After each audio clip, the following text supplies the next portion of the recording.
Hi guys, it's Phoebe from Young Bristol here.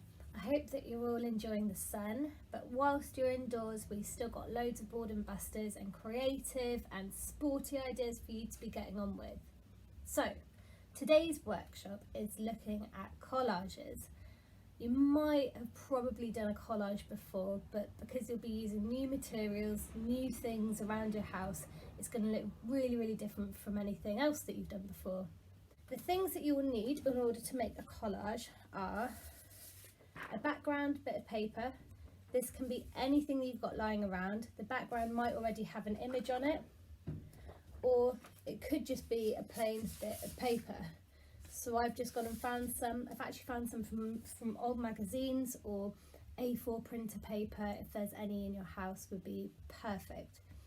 If you want to make a collage out of different bits of materials, you could use some cardboard, perhaps from any old cardboard boxes, have a rummage through the recycling bin, anything at all. You could even collage maybe a lampshade, something that is looking a bit plain that you want to brighten up. So once you've got your background, you're going to be having a rummage through any old newspapers, any magazines, anything to chop out bits that have taken your fancy. So I've got ladies with long hair, little badges, cut out people to make characters with. I've even cut out the monsters that I drew the other day that have gone up online. I thought they could make some fun shapes with. You might also want to give them a theme. So my one that I made as an example for this video had a bit of a nature theme going through it, so that might be shown with the colours or perhaps just with the pictures taken. Something that you might want featuring in your collage is some sort of message. So when you get your newspaper or magazines, you can cut out different parts of the text to make a really personal message. So it could be shouting out about a belief that you might have.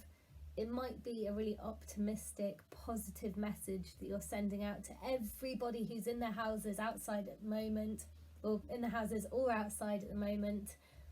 Or you might just want to lighten the mood and send some really silly jokes. So think about what kind of message you want to give out in your collage. Cut out different words from papers, stick them down. It's going to have a really unique and personal message that you can send out to anyone who needs to hear it.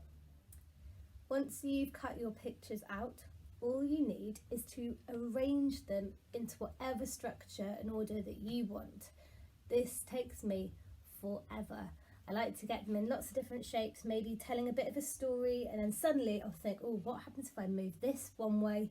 And then the whole thing is changed and you've got a new story being told. So adjusting where you want your bits of paper is a really important and really satisfying part of making a collage. Once you have got everything in order, all you need to do is stick it down.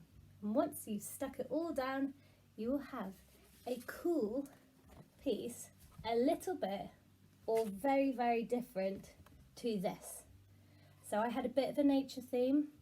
Here we've got, I think it says, our home, our future. Nice little love with a planet. You've got the squirrel and you've got all the landscape background. So once you guys have made your collage, don't forget to tag at Young Bristol.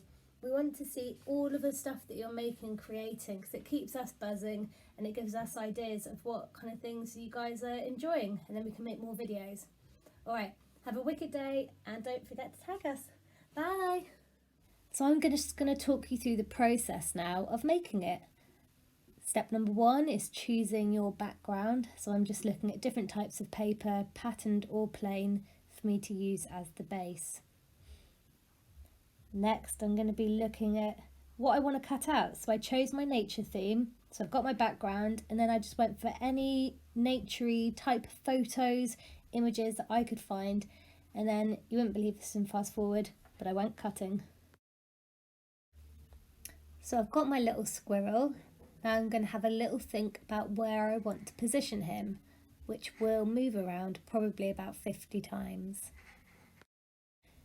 You might be lucky enough to have a Stanley knife in the house. If you do, these are awesome for cutting out the smaller images without ruining the paper and getting into the sharp corners. If you do have one, remember, ask permission before you use it. So now I've got my background, I've cut out loads and loads of pieces, and it's time for me to readjust where I want everything. I've just decided mid-readjusting that I want to cut off or trim the edge of my background, because then you can do some cool things rearranging the background image, make it more abstract. So I have a think about where I want to position the side of the image. And it's back to moving things around my image constantly, a million times round and round in circles. I honestly think I was readjusting this picture off and on for about half an hour. I had a cup of tea, took a little break, came back to it, redid it, readjusted it. So we'll see how quick you guys do it. It's the complete opposite of just be happy with what you've got on the first try. No, my brain took a long time to be happy with what I had. I gotta say though, as the pieces come together, it is truly, truly satisfying. Once everything's laid down exactly as you want it, get the glue out, and voila! You have done your very own collage.